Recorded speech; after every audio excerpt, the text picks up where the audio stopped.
घंटा हो गए प्राइवेट हॉस्पिटल दिखाएंगे, मार रहे हैं ये तो। एक भी व्यवस्था नहीं है इनके पास। पुलिस प्रशासन की जिम्मेवारी के हिसाब से ये इतना कांड हुआ है। पुलिस प्रशासन ने एक रोड जो बंद था, जाम लगा हुआ था रात 11 बजे से, वो जाम खुलवाया पुलिस प्रशासन ने और उसकी वजह से ये दुर्घटना हुई। 100-150 चले गए। लगभग कितने लोगों की मौत हुई? 100-150 आदमी चले गए यहाँ से, 200 के लमसम चले गए।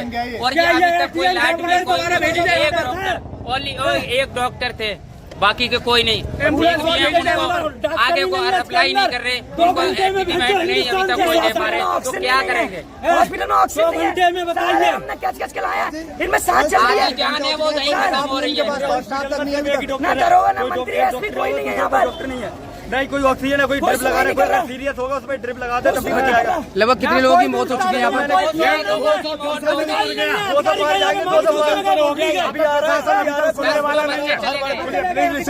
डेढ़ घंटा हादसे को हो गया, अभी का कोई सीनियर ऑफिसर यहाँ पे मौजूद नहीं है, न कोई सीनियर डॉक्टर यहाँ पे। सीएमओ साहब अभी तक आए नहीं है। 200 मौतें लगभग हो चुकी है, कोई सुनने वाला नहीं है, कोई रेफर करने वाला नहीं है।